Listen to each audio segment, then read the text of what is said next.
출애굽기 11번째 시간, 너희 조상의 하나님이란 제목으로 본문 말씀은 출애굽기 3장 15절에서 22절까지를 보겠습니다.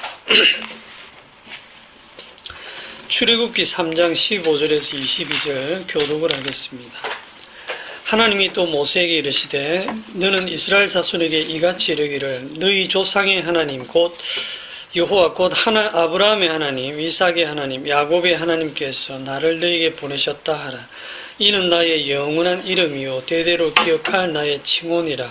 너는 가서 이스라엘의 장로를 모으고 그들에게 이르기를 여호와 너희 조상의 하나님 곧 아브라함과 이삭과 야곱의 하나님이 내게 나타나 이르시되 내가 너희를 돌보아 너희가 애굽에서 상한 일을 확실히 보았노라. 내가 말하였거니와 내가 너희를 애굽의 고난 중에서 인도하여 내어 젖과 꿀이 흐르는 땅 곧 가나안 족속, 헷 족속, 아모리 족속, 브리스 족속, 히위 족속, 여부스 족속의 땅으로 올라가게 하리라 하셨다 하면 그들이 내 말을 들으리니 너는 그들의 장로들과 함께 애굽 왕에게 이르기를 이브리 사람의 하나님 여호와께서 우리에게 임하셨은즉 우리가 우리 하나님 여호와께 제사를 드리려 하오니 사흘 중 광야로 가소서 하라. 내가 아노니 강한 손으로 치기 전에는 애굽 왕이 너희가 가도록 허락하지 아니하다가 내가 내 손을 들어 애굽 중에 여러 가지 이적으로 그 나라를 친 후에야 그가 너희를 보내리라. 내가 애굽 사람으로 이 백성에게 은혜를 입히게 할지라 너희가 나갈 때에 빈손으로 가지 아니하리니 여인들은 모두 그 이웃 사람과 자기 집에 거주하는 여인에게 은폐물과 금폐물과 의복을 구하여 너희의 자녀를 꾸미라. 너희는 애굽 사람들의 물품을 취하리라. 아멘. 15절에서 22절까지 말씀에서 세 가지 포인트를 잡을 수는 있는데 그걸 다 하기에는 시간이 너무 길고 15, 16절에 있는 그 하나님의 이름에 대한 얘기만 오전에는 좀 할까 합니다. 이스라엘 자손들에게 모세가 갔을 때 누가 너를 보냈는데 하면 누가 보냈다고 할까요? 하고 하나님의 이름을 모세가 물었다고 했습니다. 그때 하나님의 대답이 나는 스스로 있는 자다. 에흐예 아쉐르 에흐예 I am 나는 나다 이렇게 지난주에 말씀을 하셨죠. 그 이름의 뜻은 이름이 아니고 이름이 없다라는 것으로 제가 설명을 했습니다. 이름만 없으신 분이 아니고 하나님은 형상도 없고 모양도 없고 그러니까 우리 피조물인 인간으로서는 대상으로서 인식할 그런 대상이 되질 않습니다. 그런데 우리 인간들의 사고 구조는 대상을 상상해서라도 인식을 하려는 구조이기 때문에 다들 하나님이라고 하면 여러분 마음속에 아까 집사님 말씀하신 것처럼 수염이 이렇게 난 할아버지 뭐 KFC에 있는 그런 할아버지 같은 그런 걸 상상을 다 해요. 산신령 같은 분 인자한 얼굴 그런 걸 상상을 하는데 그렇게 사람들 마음속에 그려내는 그 하나님 상은 전부 우상입니다. 그래서 하나님이 상을 만들지 말라 그랬어요. 만들 수 있는 게 아니기 때문에. 그런데 인간은 그냥 막연하기 때문에 자꾸만 눈에 보이는 뭔가를 만들어내려고 하죠. 그렇게 스스로 있는 자라고 하셨던 분이 오늘 15절에 또 말씀을 하시는데 또 모세에게 이르시되 너는 이스라엘 자손에게 이같이 이르기를 너희 조상의 하나님 여호와 곧 아브라함의 하나님, 이삭의 하나님, 야곱의 하나님께서 너를 보냈다 해라. 16절에 또 반복합니다. 너는 가서 이스라엘 장로들을 모으고 그들에게 이르기를 여호와 너희 조상의 하나님 곧 아브라함과 이삭과 야곱의 하나님이 나타나서 너를 보냈다 해라. 이렇게 지금 두 번씩이나 반복해서 너희 조상의 하나님 여호와 곧 아브라함과 이삭과 야곱의 하나님 이것이 나의 영원한 이름이고 대대로 기억할 나의 칭호다 이랬어요. 여기서 여러 번역본을 비교해 보면 이름이나 칭호나 같은 뜻입니다. 그러니까 영원한 이름이고 대대로 기억할 이름이다 그런 뜻이에요. 그러니까 영원히 기억해야 될 내 이름이 뭐냐? 엄청 길어요. 너희 조상의 하나님 여호와 곧 아브라함의 하나님, 이삭의 하나님, 야곱의 하나님이다. 이게 이름이라는 거예요. 자, 이름이 없으신 분이 스스로를 이름을 딱 지어서 지금 계시를 하고 있거든요. 그것은 하나님께서 스스로 이름을 지어서 딱 내시는 것은 무슨 뜻이냐면 나는 이 이름으로만 일을 하겠다. 그리고 그렇게 이름을 지으셨다고 하는 것은 자신을 낮추시는 거예요.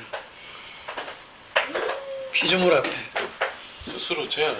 네, 스스로 그 이름으로 딱 제안을 하시는 거예요. 나는 아브라함의 하나님, 이삭의 하나님, 야곱의 하나님으로 일한다. 딱 그렇게 제안을 하시는데 이게 차라리 그냥 스스로 있는 자라고만 하면 굉장히 신비하고 있어 보이잖아요.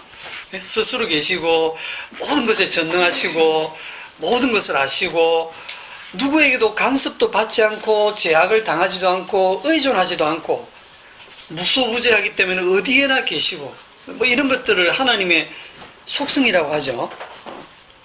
이런 거는 신학자들뿐 아니고 철학자들도 충분히 상상해낼 수 있는 하나님의 속성이에요. 신학자가 아니라도 뭐 일반인이라도 불신자들이라도 조금만 생각해 보면 하나님 정도 되려고 하면 전지전능하고 무소부재하고 영원하셔야 되고 그 누가 생각 못합니까? 다 생각하잖아요. 하나님을 비록 안 믿을지라도 하나님 정도 되려면 그 정도는 돼야 하나님이다. 스스로 계신 자 정도는 돼야 된다. 제가 어떤 목사님 강의를 들어보니까 상당히 이제 깊이 있게 이렇게 말씀하시는 것 같긴 한데 자기가 왜 하나님을 믿게 됐냐니까 출애굽기 3장 14절에 있는 스스로 있는 자라는 거 요것 때문에 하나님을 믿게 됐대요. 그러니까 만일 하나님의 이름이 있었다고 하면 그거는 결국 피조물에 불과하니까 자기는 그런 하나님을 안 믿었을 거라고. 그런데 스스로 계시다는 이 말에 완전히 필이 꽂혀가지고 야 이분은 진짜야. 우상이 아니고 사람이 만든 신이 아니고 진짜 하나님이야 하고 이제 믿게 되었다. 그런 얘기를 제가 들었는데 그게 믿음이 아니거든요. 처음에 교회 다닐 때는 하나님의 존재가 궁금해요. 하나님이 정말 계실까? 계시다면 살아 계실까? 그 살아 계신 하나님의 존재가 궁금해요. 처음 교회 다닐 때 저도 그랬고요. 여러분들 안 그랬습니까? 여러분들은 태어날 때부터 이미 하나님 계신 거 딱 벌써 알고 나오셨어요? 우리 전도받아 교회에 가면 가끔씩 그런 궁금증이 들잖아요. 진짜 하나님 계실까?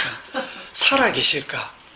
그러면 살아 계신 것을 뭔가 이렇게 증거하기 위해, 증명을 하기 위해서 뭔가 나한테 신비로운 일들이 일어나야 되잖아요. 기도를 했는데 응답을 받았다든지 무슨 체험을 이렇게 하려고 하거든요. 그렇게 해서 뭔가 하나 딱 잡으면 와 진짜 하나님 살아 계시네. 그러면 하나님이 살아 계시다는 걸 알고 그걸 내가 믿어주면 그 하나님 기뻐하시겠습니까? 스스로 계신 그분은 숨어 계십니다. 알아주기를 원하시는 분이 아니에요. 누구의 증거도 필요하지 않는 분입니다. 그리고 누가 어떤 증거를 해도 인정하지도 않습니다. 하나님은 이런 분입니다 하고 막 찬양을 드려도 웃기고 있냅니다. 그런데 그렇게 스스로 계신 하나님이라고 하셨던 분이 15절에 와서 갑자기 내가 누구냐 하면 너희 조상 신이다 이 말이에요. 너희 아버지, 정조부, 고조부가 섬기는 그 신이다 이렇게 갑자기 있잖아요. 앞구절하고는 굉장히 대조적으로 보이는, 어찌 보면 굉장히 시시해 보이는 그 하나님으로 지금 소개하고 있거든요. 굉장히 하나님 자신을 딱 이렇게 제안을 했어요. 나는 온 우주의 하나님이다. 나는 만민의 하나님이다. 이렇게 해도 시원찮을 판에 나는요 아브라함 집안의 하나님이다. 이삭 집의 하나님이다. 야곱 집안의 하나님. 바로 너희들의 그 조상 신이다. 이런 뜻이거든요. 그러니까 한 가정에 수호신 정도로 자신을 이렇게 소개를 해요. 이게 어느 정도로 대조적이냐면 뭐 비유할 만한 게 없는데 뭐 비유를 억지로 하자면 I am the president of United States. 나는 미국의 대통령이다. 또 말하기를 그런데 나는 뭐 민균이 아빠다. 뭐 이런 식이거든요. 예를 든다면 엄청난 자기소개를 하셔놓고는 그런데 나는 얘 아빠야 이런 식으로 지금 이 아브라함이 신이야 그렇게 설명하시는 거거든요. 여기에 담겨있는 뜻을 오늘 좀 보려고 합니다.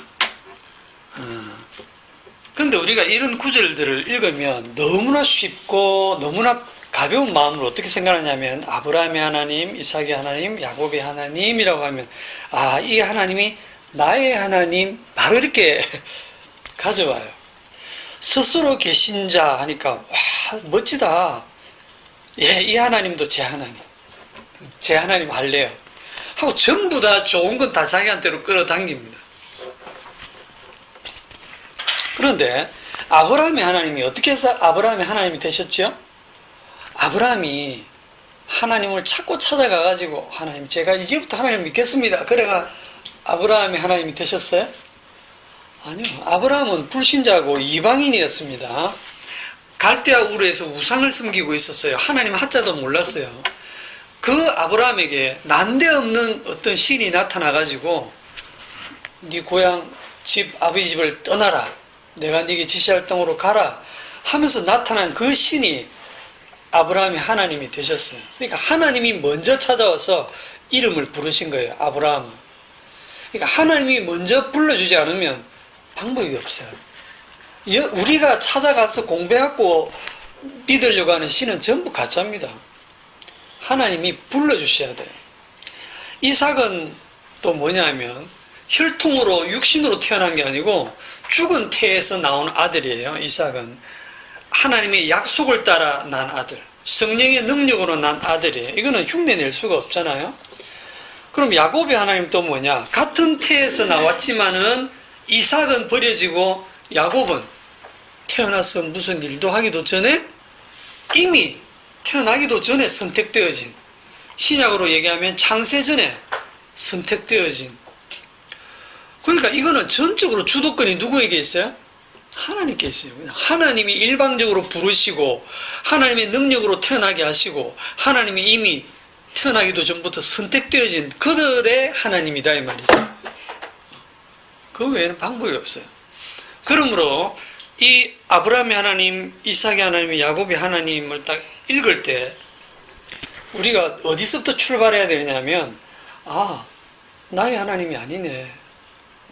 이 집안의 하나님이네. 여기서 일단 출발해야 돼요. 나의 하나님도 아니고 너의 하나님도 아니라는 거예요. 그러면 아니면 말고 각 민족마다 고유신이 있고 각 사람마다 섬기는 자기 신들이 있는데 아브라함 너는 그냥 너 아브라함 신 믿어라. 나는 나의 신을 믿겠다. 이렇게 그렇게 단순하게 생각할 게 아니거든요. 왜냐하면 이분이 진짜 하나님이기 때문에 아브라함에게 나타난 이 하나님이 스스로 계신 참 하나님이거든요. 기분 나빠도 할 수 없어요. 왜 나한테는 안 나타나시고 아브라함에게 나타났냐 해도 할 수 없어요. 그러면 그러면 아브라함에게만 나타나셨고 나한테 안 나타나서 무작위는 나는 하나님 없이 그냥 살란다. 하나님 없이도 잘 살더라 사람들이. 이러면 되잖아, 그죠? 근데 그게 또 단순한 문제가 아니거든요. 아브라함에게 나타나서 복을 약속하신 그 하나님은 아브라함에게 복을 약속했다는 거는요, 아브라함 외에 나머지는 저주를 약속했다는 겁니다. 중립지대가 없어요. 아브라함을 복을 주고 아브라함의 자손에게 복을 준다는 얘기는 나머지는 반드시 저주를 주겠다는 약속을 같이 하시는 겁니다. 우리는 거기서 이렇게 중립지대로 빠질 수가 없거든요. 선택할 수가 있는 게 아니거든요. 그래서 우리가 이걸 읽으면서 나는 아브라함의 자손도 아니고 나는 당군의 자손으로 태어나가지고 나는 이방인이구나, 이방인에 불과하구나 하는 데서부터 일단은 출발해야 되고, 그래서 에베소 2장 12절에 보면 그때 너희는 그리스도 밖에 있었고 이스라엘 나라 밖의 사람이고 약속의 언약들에 대해서는 외인이요 세상에서는 소망이 없고 하나님도 없는 자이더니, 이게 우리의 처음 상태입니다. 그거를 아시고 가야 되고, 그다음 두 번째로는 아브라함과 이삭과 야곱의 하나님이라는 뜻은 언약대로만 일을 하신다는 겁니다. 언약대로만. 하나님은 인간의 사사로운 욕망을 채워주기 위해서 일하시는 분이 아니라는 거죠. 그런데 인간이 이제 신을 찾고 신을 부르고 하는 이유가 뭐예요? 다 자기의 어떤 바라는 뜻이 있고 자기가 원하는 계획이 있는데 그 자기 뜻과 계획을 버리고 신의 뜻과 계획을 구하는 사람은 없어요. 그냥 나는 이걸 원하는데 내 힘으로 안 되니까 신이시여 좀 도와주세요 하고 신을 찾는 거거든요. 그냥 도와달라 하기가 미안하니까 그 신에게 뭔가 정성을 바치는데, 그 정성 바치는 게 뭐냐면 헌금이기도 하고 내 몸을 바쳐서 봉사를 하기도 하고 아니면 내 몸을 좀 괴롭게 하는 경건이기도 하고 아니면 또 그렇게 기도를 하는 것일 수도 있고, 그렇게 정성을 뭔가 좀 내가 다 하면 지성이면 감춘이 돼가지고 신이 감동해서 들어준다는 생각, 이게 인간들이 가지고 있는 신에 대한 공통적인 생각이에요. 하다못해서 고스톱 치다가 서리고를 딱 불렀는데 마지막 패가 2장이 딱 남았는데 이게 잘못하면 설사할 것 같고 잘 치면 서리고를 성공할 것 같아요. 그럴 때 도대체 어느 거를 내야 될지 고민할 때도 주여 한다니까요. 주여. 하나님 이거 어느 거 낼까요? 근데 탁 냈는데 서리고 성공했어. 야, 다른 거 됐으면 빨리 설사했어. 그럼 뭐라냐면 주여 감사합니다. 역시 하나님은 살아계십니다. 이렇게 가거든요. 이거를 뭐라고 하냐면 간절한 기도라고 합니다. 간절한 기도. 제가 이걸 봤거든요. 고스톱 치면서. 알겠다. 우리 집에서. 누가 그랬는지. 아니, 불도의 그 플래카드 부산 시내에다 간절하면 이루어진다. 이렇게. 예, 간절하면 이루어지고, 박근혜는 간절하면 우주도 도와준다는데, 하나님은 그런데 관심이 없습니다. 자, 이런 기도만을 가지고 예를 들어도 언약대로 일하시는 하나님에 대해서 좀 설명을 하고 이해를 할 수 있는데, 성경을 하고 있는데 보죠. 야고보서.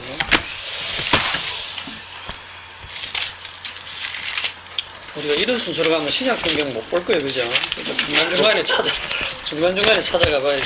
성경을 떼는 게 목적이 아니기 때문에. 야고보서 5장 13절.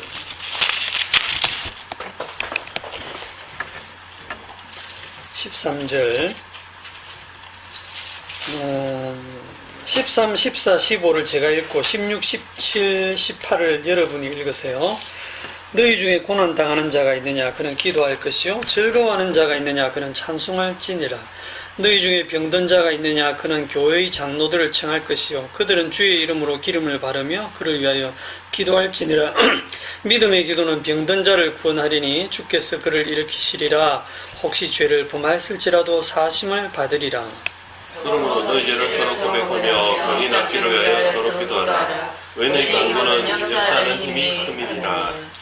왜냐하면 우리와 성정이 같은 사람이로되 그가 비가 오지 않기를 간절히 기도한즉 3년 6개월 동안 땅에 비가 오지 아니하고 다시 기도하니 하늘이 비를 주고 땅에 열매를 맺었느니라.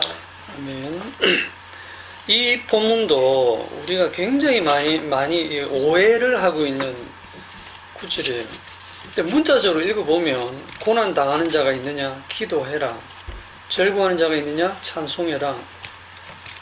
이거 뭐 그냥 그대로 됩니다. 그런데 고난 당하는 자가 뒤에 가면 병든 자가 있느냐 병든 자가 되고, 이 병든 자가 어디로 연결되냐면 죄를 범하였을지라도로 넘어가서 너희 죄를 서로 고백하고 병 낫기를 위해 기도해라. 이 구절을 자꾸 읽다 보면 죄를 지으면 병이 드는구나. 아픈 사람은 이거 뭔가 죄 지은 게 있구나. 요걸 또 반대로 딱 생각하면 어떠냐면 내가 병이 안 들고 건강하면 나는 죄 안 짓고 의인이구나. 이 생각이 딱 깔리는 게 선악관 먹은 인간들의 사고방식이에요. 그래서 어떤 집사님이 병들면 집사님 요즘 신앙생활 잘 안 하시다고 잘 생각해 보시고 회개하시고 신앙생활 바로 하시라고. 요즘 교회도 잘 안 나오시고 뭐 기도도 잘 안 하시고 그러더니 그런 하나님 병을 주신 것 같다고 그러거든요. 이 내용들이 그 내용이 아닙니다. 그리고 또 보면 의인의 간구는 역사하는 힘이 크다. 믿음의 기도는 병든 자를 구원한다. 이러니까 의인이 누굽니까? 의인. 이 구절 가지고 보면 죄를 짓지 않는 자가 의인이다 라고 하는데 너희 죄를 스스로 고백하며 병 낫기를 위해서 기도하라. 너희 죄를 스스로 고백하라는 거예요. 이미 다 죄인이기 때문에 의인이 없어요. 의인은 예수님밖에 없습니다. 의인은 예수님밖에 없고 믿음의 주님은 예수님밖에 없어요. 이게 다 주님에 대한 얘기거든요. 그런데 우리는 이걸 읽으면서 하여튼 오해하라고 기록되어 있고요. 못 알아듣고 오해할 수밖에 없도록 그렇게 기록이 되어 있습니다.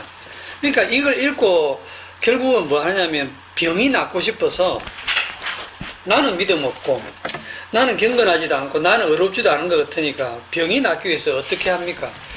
그래도 뭔가 믿음이 좋아 보이는 목사님이나 장로님을 청해서 기도를 받는 거죠. 그것도 효과가 없으면 이제 어쩝니까? 오산이 순복음 기도원 이런 데 가서 거기서 막 집회를 하고 거기서 막 기도를 했는데 진짜 병원에 가갖고는 말기암이라고 병원에서는 포기했는데 거기서 금식 기도 안수 기도 받고 나았더라 진짜로.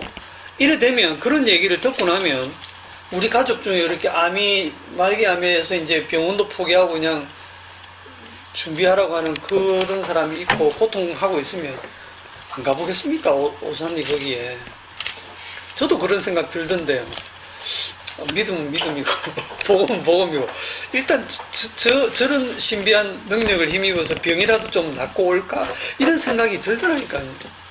인간이면 그 생각이 다 들거든요. 의인의 간구는 역사하는 힘이 크다. 이 말 효과 있단 말입니다. 효과가. 그런데 우리가 병이 들 때 다 뜻이 있습니다. 그런데 병이 왜 꼭 나아야 됩니까? 병이 그러면 기도를 안 할까요? 아니요, 기도하라 했어요. 기도하라고 했어요. 기도하면 병이 나을 수도 있고 안 나을 수도 있어요. 참 말씀이 그렇죠. 병을 주시는 것도 낫게 하시는 것도 기도하게 하시는 것도 다 주님인데 주님의 뜻이 있습니다. 기도하면 병이 낫습니다. 낫기도 합니다. 그런데 기도해서 병이 낫는 게 아니에요. 무슨 말이냐면 기도를 해서 병이 낫는 게 아니고 기도를 안 해서 병이 안 낫는 것도 아니고 하나님이 일하시는 방식이 뭐냐면 교회로 하여금 기도하게 해놓고 그 기도를 응답하는 방식으로 병을 낫게 하세요. 그런데 그래놓고 우리가 기도해서 병 낫구나라고 착각하게 하시는 거예요.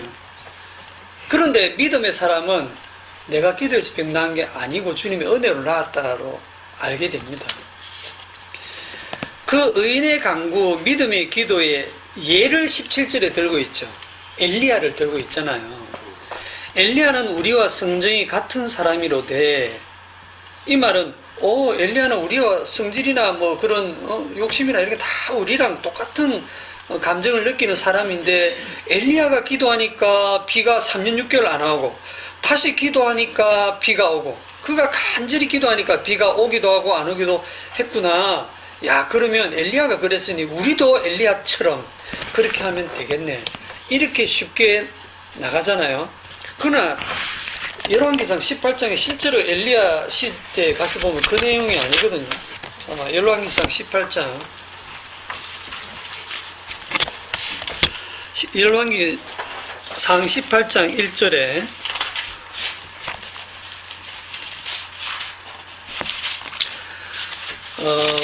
많은 날이 지나고 제3년에 여호와의 말씀이 엘리야에게 임하여 이르시되 너는 가서 아합에게 보이라. 내가 비를 지면에 내리리라. 비를 누가 내린다고요? 내가 하나님께서 이미 여호와 하나님이 비를 내리기로 작정하시고 엘리야야 가서 아합에게 보여라.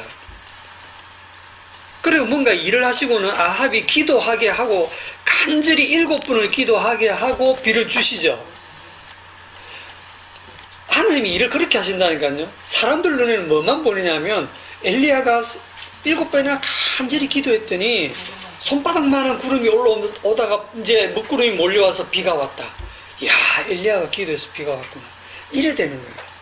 그런데 하나님이 이미 우상 숭배에 빠진 이스라엘을 심판하기 위해서 하나님의 말씀이 엘리야에게 임해서 내가 지금부터 비를 내리지 않겠다. 그걸 엘리야가 가서 전했고 비 안 왔고. 엘리야가 간절히 기도한 게 아니에요. 그 기도하게 하시면 하시는데 그 기도로 되는 게 아니거든요. 자, 18장 어디를 가느냐 하면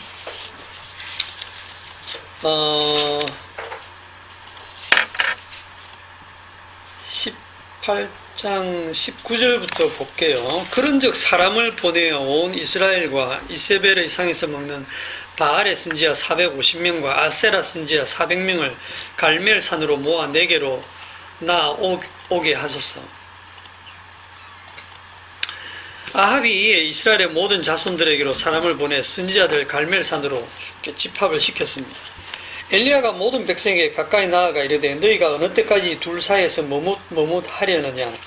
여호와가 만일 하나님이면 그를 따르고 바알이 만일 하나님이면 그를 따를지니라 하니 백성이 말 한마디도 대답하지 아니하는지라. 백성이 왜 대답 안 할까요?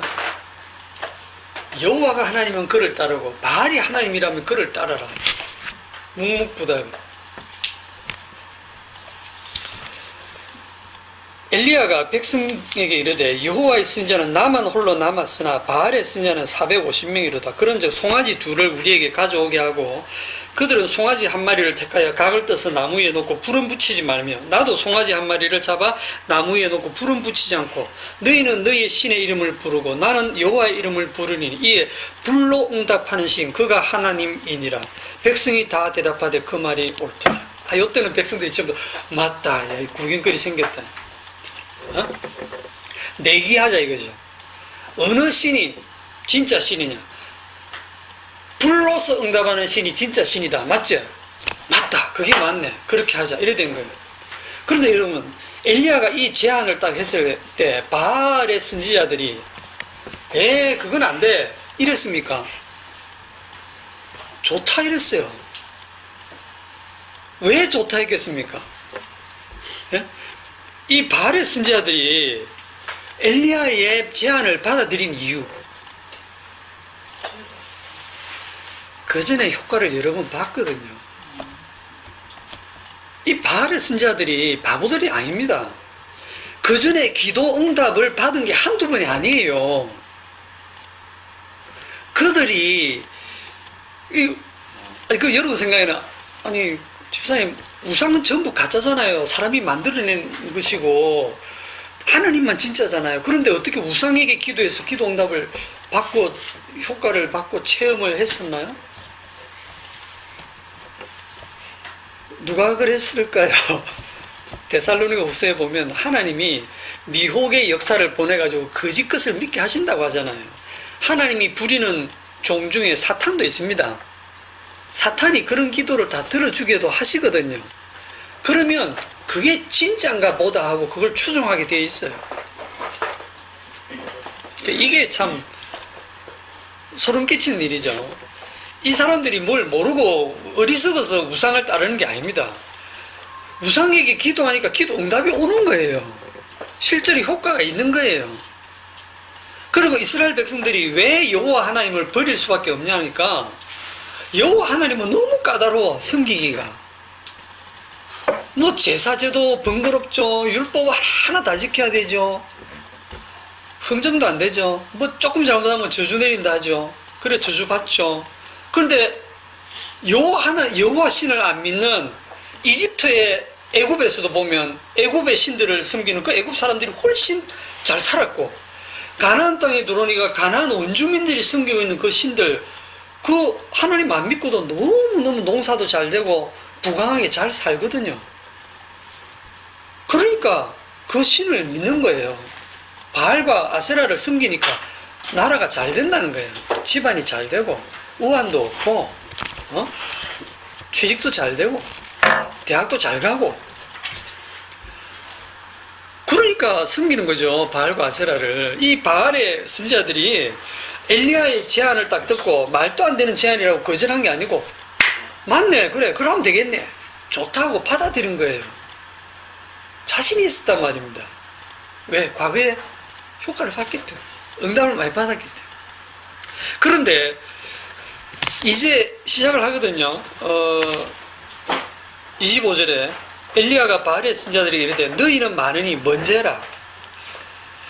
26절 그들이 받은 송아지를 가져다가 잡고 아침부터 낮까지 바알의 이름을 불러 이르되 바알이 우리에게 응답하소서 하나 아무 소리도 없고 아무 응답하는 자도 없으므로 그들이 쌓은 제단 주위에서 뛰놀더라. 자, 그들이 아침부터 낮까지 계속 바알의 이름을 부릅니다. 조금 응답이 늦으시네 이러면서 계속 부릅니다. 바알이여 응답하소서. 그런데 응답을 안 하니까 제단 주위에서 뛰논다. 뛰노는 게 뭐냐? 굿하는 거예요. 푹 치고 장구 치고 막 흥분하면서 난리 굿을 하는 겁니다. 옛날에 그래갖고 다 효과를 봤거든.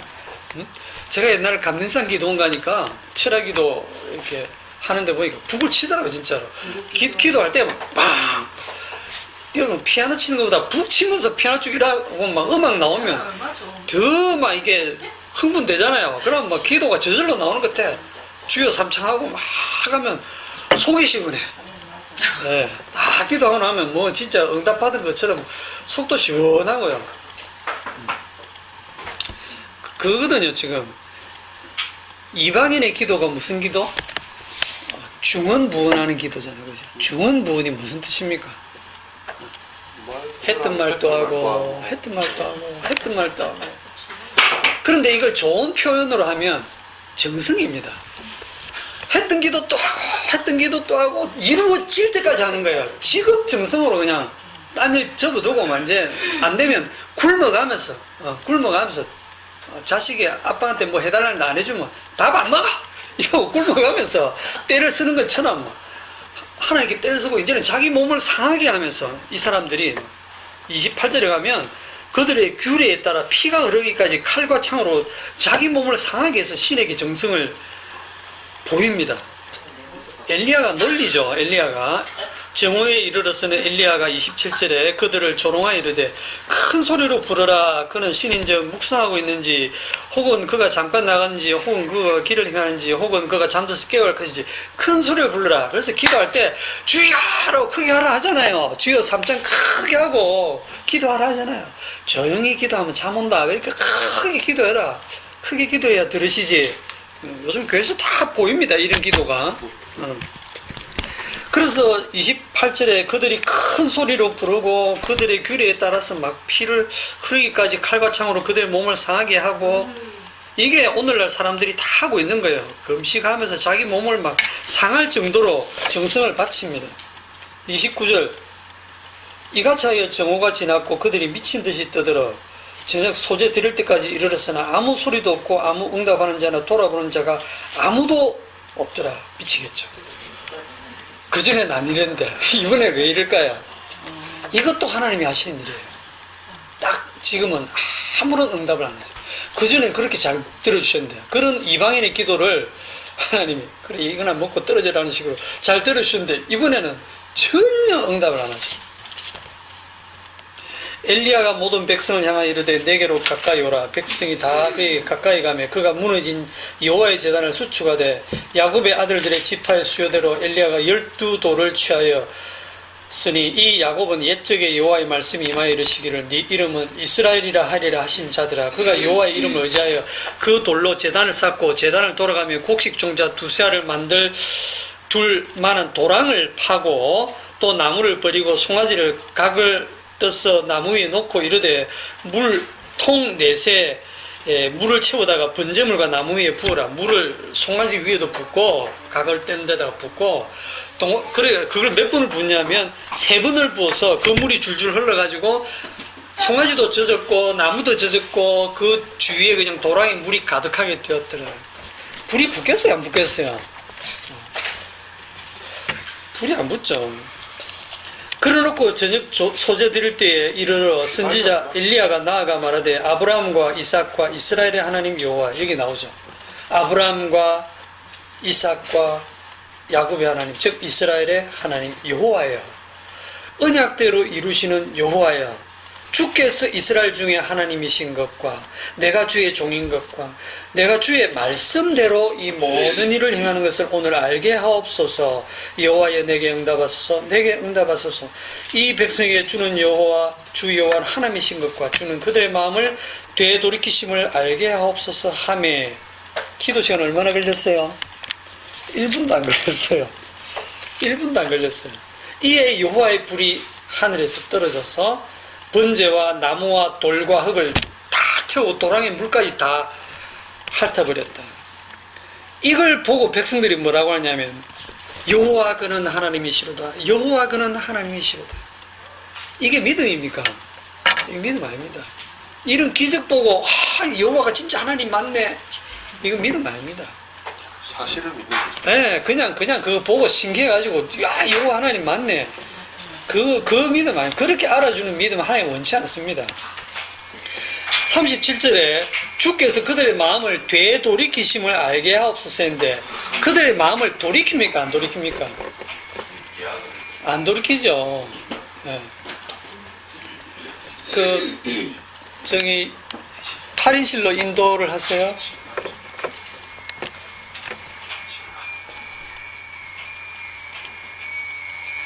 이 일로 인해서 돌이키지 않습니다.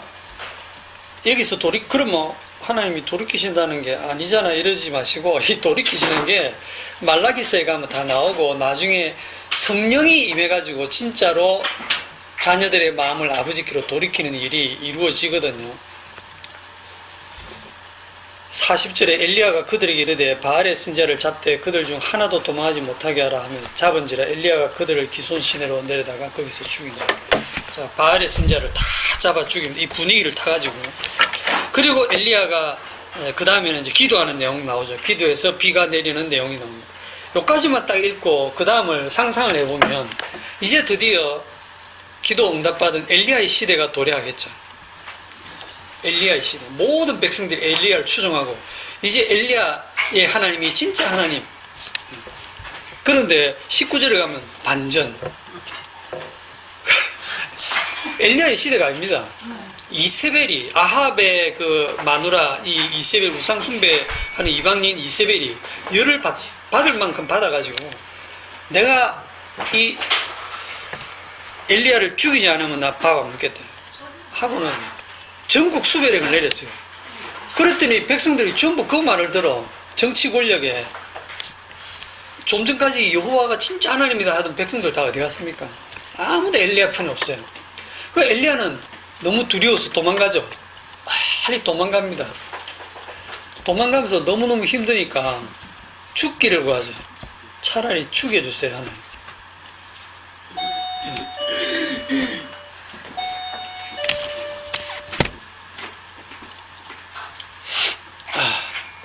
방해를 많이 하네요.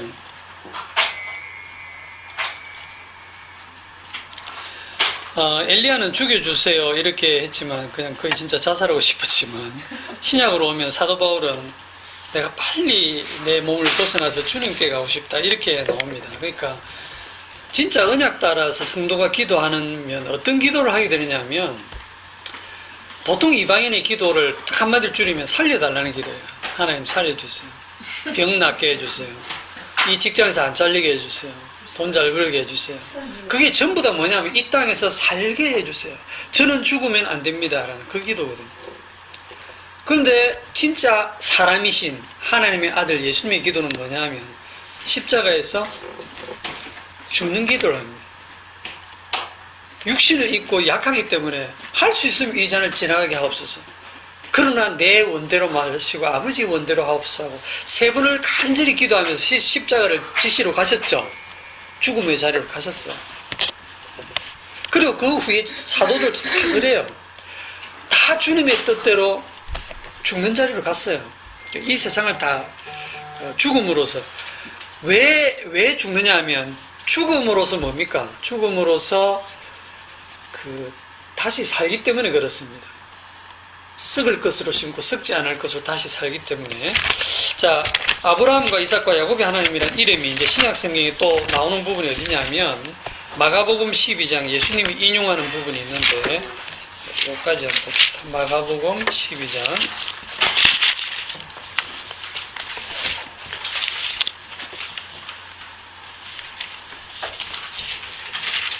12장 18절 제가 읽을게요. 부활이 없다는 사두개인들이 예수께 와서 물어 이르되 선생님이여 모세가 우리에게 써주기를 어떤 사람이 형이 자식이 없이 아내를 두고 죽으면 그 동생이 그 아내를 취하여 형을 위하여 상속자를 세울지니 하였나이다. 칠형제가 있었는데 마지가 아내를 취하였다가 상속자가 없이 죽고 둘째도 그 여자를 취하였다가 상속자 없이 죽고 셋째도 그렇게 하여 일곱이 다 상속자가 없었고 최후의 여자도 죽었나이다. 일곱 사람이 다 그를 아내로 취하였으니 부활 때 곧 그들이 살아날 때 그 중에 누구의 아내가 되리까? 이게 이제 바리새인들은 부활을 믿고 사두개인들은 부활을 안 믿는 사람들이에요. 제사장 계통의 이 사람들은 현세만 믿었던 사람들인데, 그러니까 굉장히 곤란한 질문을 하나 딱 가져온 거예요. 그 형이 죽으면 그 동생에게 형수가 동생에게 들어가서 대를 이어주게 하는 제도가 있잖아요. 형사 취수제인가? 그렇게 해서 7 형제가 있었는데 7 형제가 한 여자를 취했는데 자식 못 놓고 다 죽었다는 거지.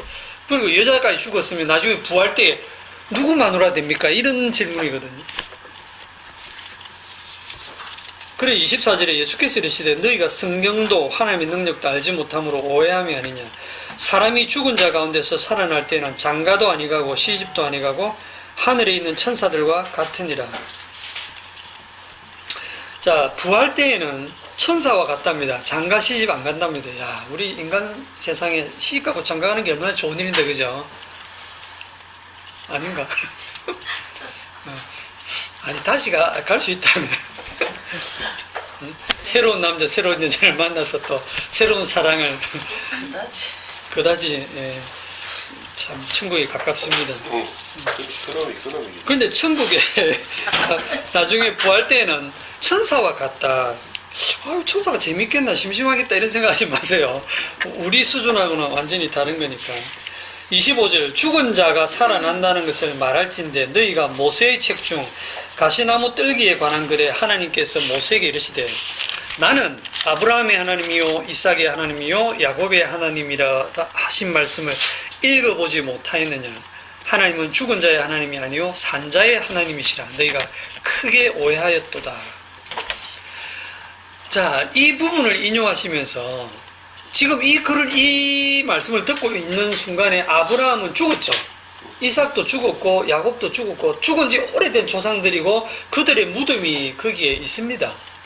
이미 다 죽은 자들이에요. 죽어서 그 무덤 속에 뼈가 돼 있는 이미 썩어서 다 흙으로 돌아간 그 아브라함과 이삭과 야곱을 가지고 모세에게 말씀하실 때도 이미 아브라함과 이삭과 야곱은 다 죽은 사람들이에요.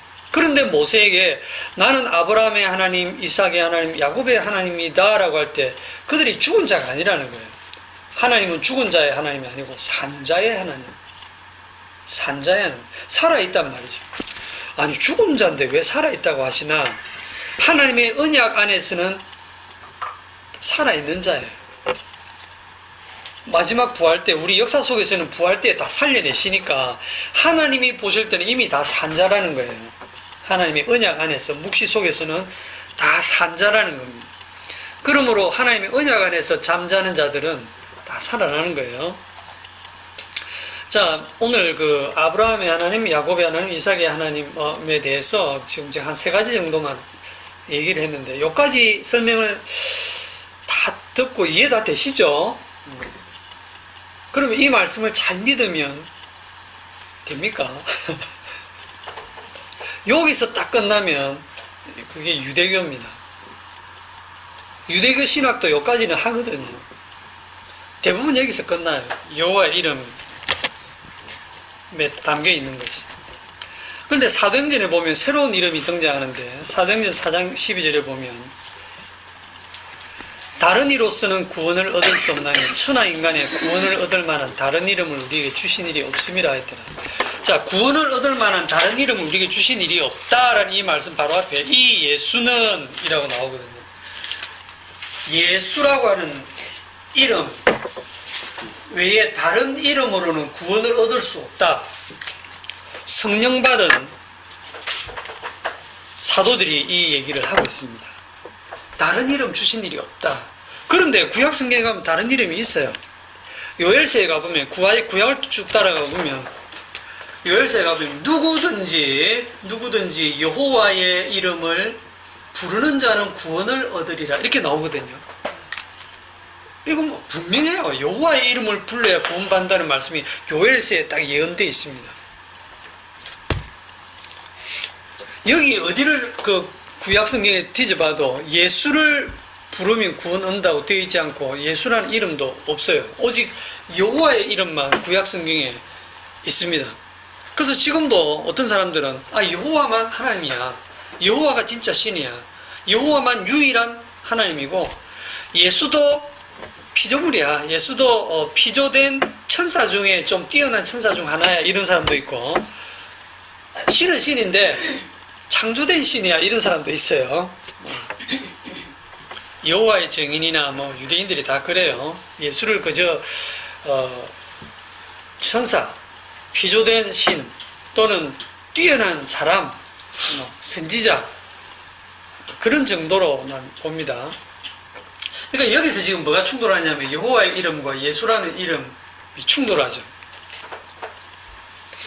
이게 지금 조율이 안 됩니다. 마태복음 21장 9절에 보면 예수님이 마지막으로 예루살렘에 올라갈 때에 사람들이 예수님을 엄청나게 환영을 했어요. 인기가 대단했습니다. 왜냐하면 예수님이 행하신 그 기적들을 너무 많이 봤기 때문에 이분이 오실 그분이다 생각하고 앞에서 가고 뒤에서 따르는 무리가 소리 높여 이르되 호산나 다윗의 자손이여 찬송하리로다. 주의 이름으로 오시는 이여 가장 높은 곳에서 호산나 하더라. 여호와의 이름 이걸 주의 이름이라 하거든요.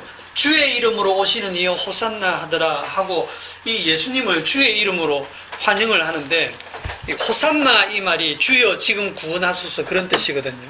주여 지금 구원하소서 당신이 주님이십니다. 이렇게 이 사람들이 찬양을 해요. 이걸 옆에서 보던 바리새인들이 책망을 합니다. 선생이요, 당신이 제 아들을 좀 야단치세요. 어떻게 저런 얘기를 할 수 있습니까? 신성모독 아닙니까?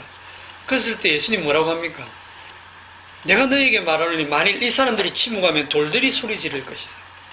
이 사람들이 침묵하면 돌들이 나를 찬양할 것이다.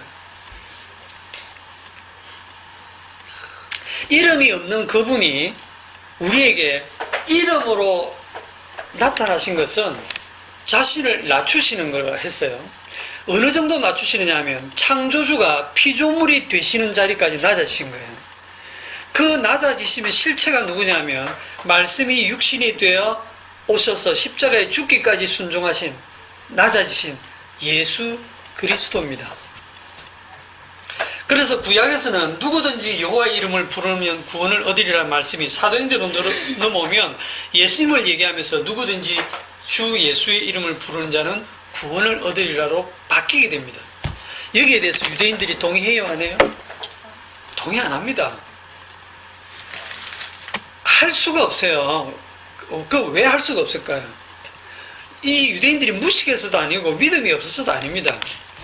유대인들은 구약 성경 말씀에 대해서 빠삭합니다. 그냥 외우거든요.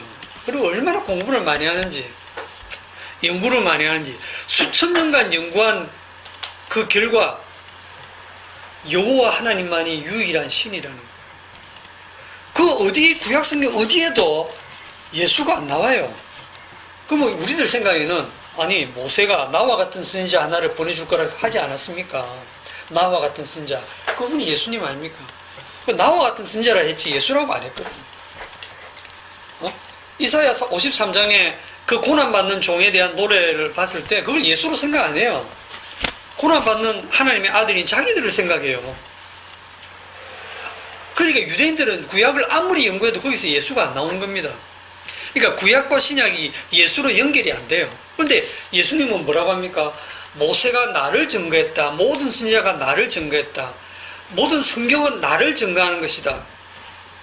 그거는 예수님 혼자 하시는 말씀이고 객관적으로 봤을 때 그건 예수님 혼자 주장하는 거고, 예수님 딱 한 사람 빼고 나머지 그 박식한 유대 신학자들을 제사장 바리새인들이 볼 때 그 예수는 뭡니까? 그들이 누구냐면 그들은 구약에 음성으로 하나님의 말씀을 들었어요. 시내산에서 불과 구름으로 임재한 그 광경을 눈으로 목격한 유대인들입니다. 그 홍해를 가르고 자기 백성들이 자기들이 지나간 것을 경험한 그런 조상의 자손들입니다. 그들은 하나님이 주신 율법을 받았습니다. 그리고 그 율법을 다 연구를 하고, 그들이 예수님을 판단할 때 뭐로 판단하겠습니까? 구약 성경 말씀에 근거해서 판단하겠죠.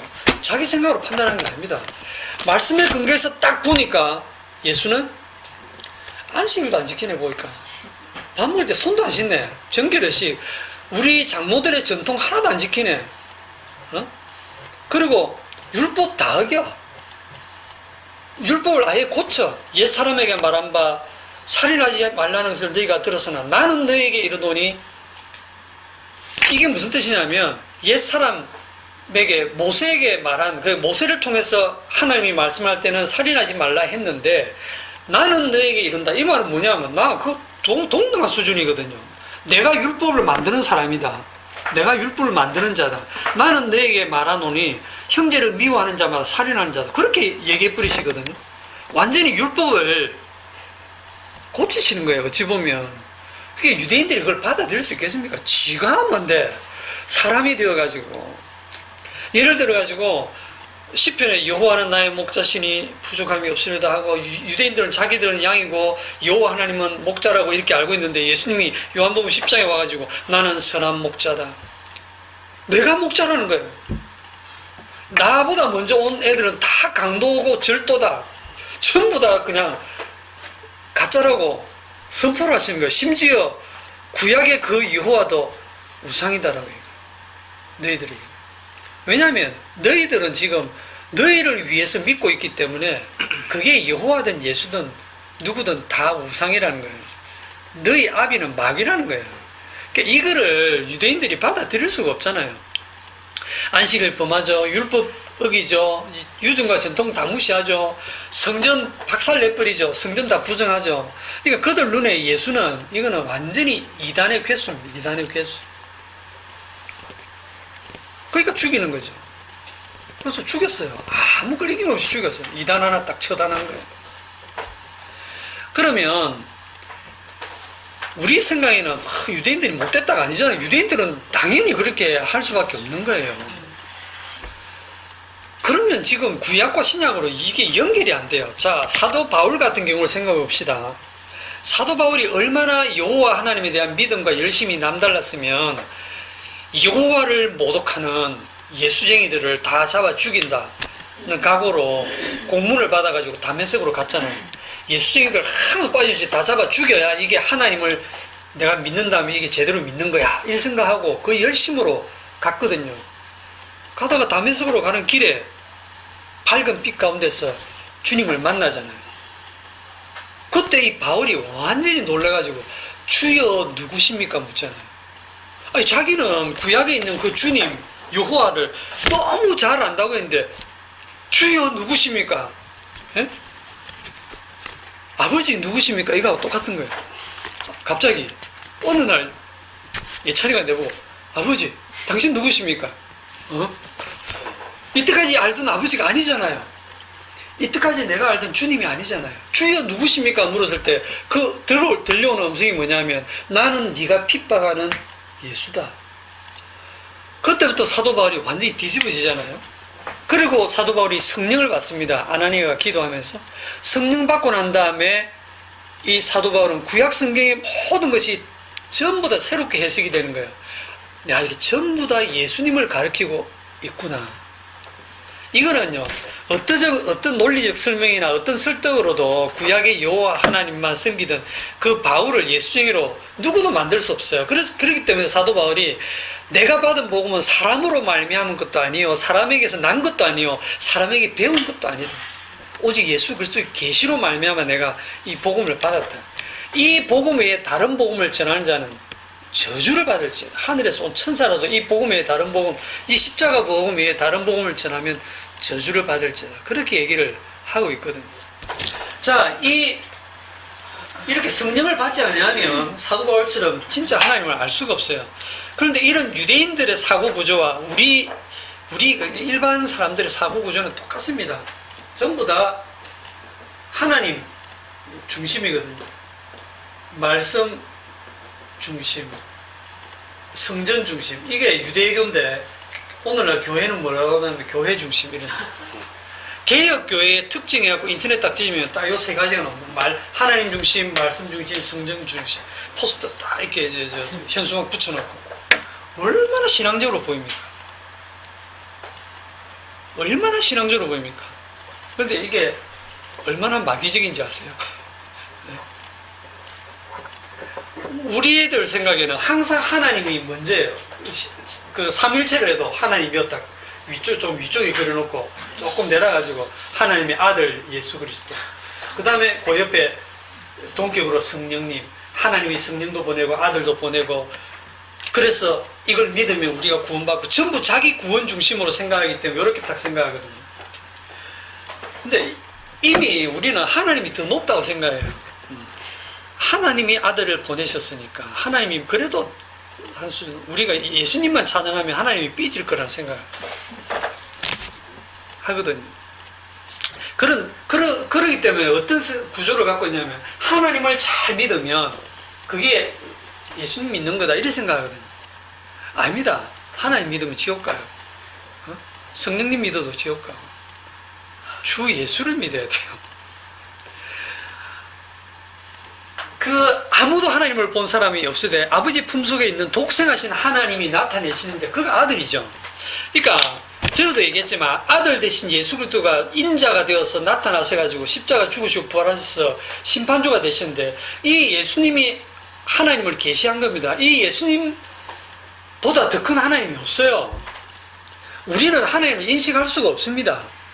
예수님 말고 뭐 더 크게 막 자기가 상상하는 하나님 전부 우상입니다. 나를 본 자는 아버지를 보았다 하면 그걸로 여러분은 아멘 하셔야 돼요.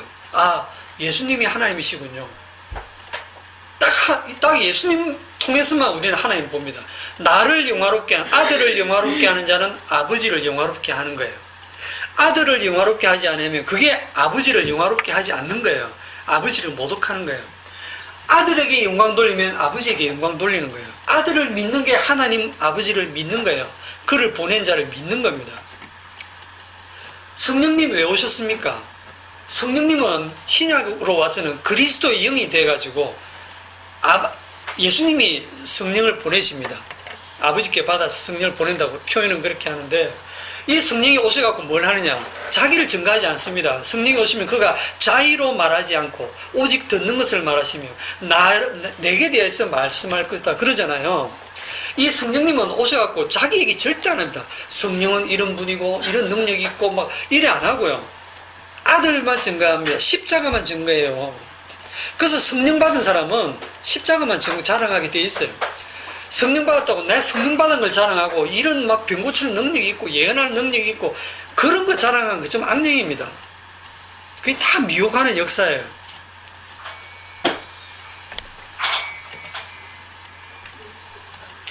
이제 말씀을 정리를 하겠습니다. 갈라디아서 3장 6절 한 절을 보고 말씀을 정리를 하죠.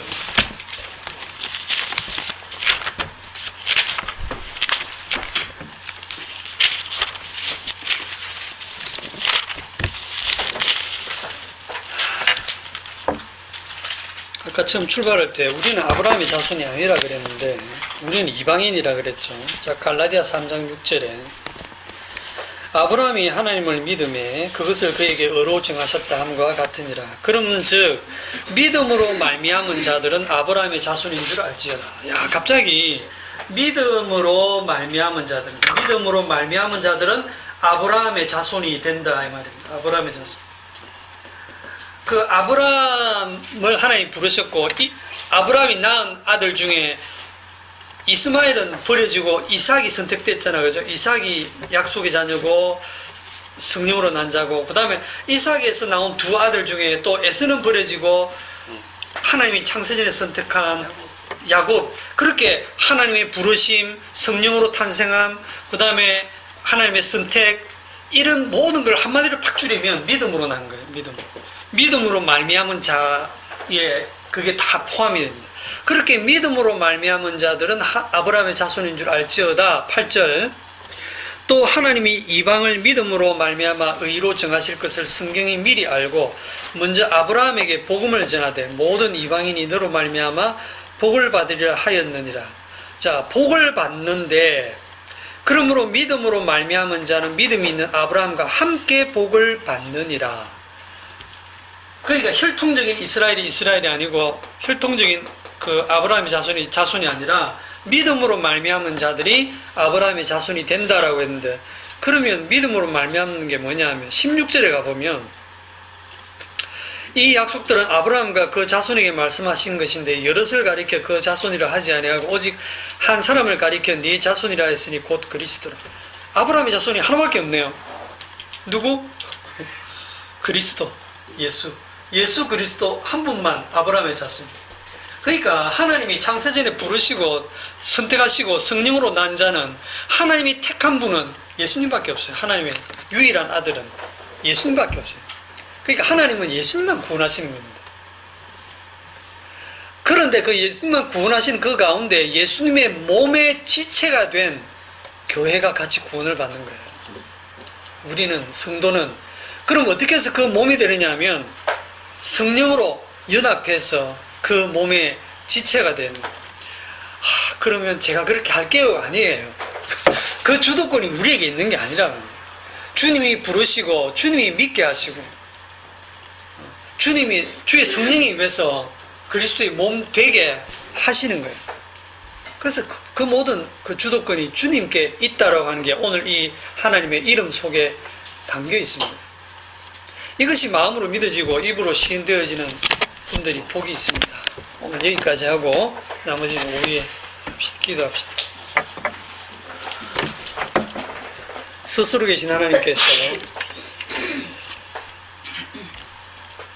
이름으로 이 땅에 오셔서 종의 모습으로, 사람의 모습으로 낮아지시고 십자가에 죽기까지 순종하심으로 심판주 되신 그 주님, 그분만이 영원토록 찬송과 영광을 받으시기에 합당하십니다. 우리의 삶 속에서 오직 그 주님의 십자가만 증거되어지고 자랑되어지고 높여지기 위해서 우리는 날마다 죄인으로 드러나게 됨을 알게 하시고 우리의 남은 생을 주님의 십자가만 증거하는 삶으로 이끌어 주옵소서. 예수님의 이름으로 기도하옵나이다. 아멘. 수고하셨습니다.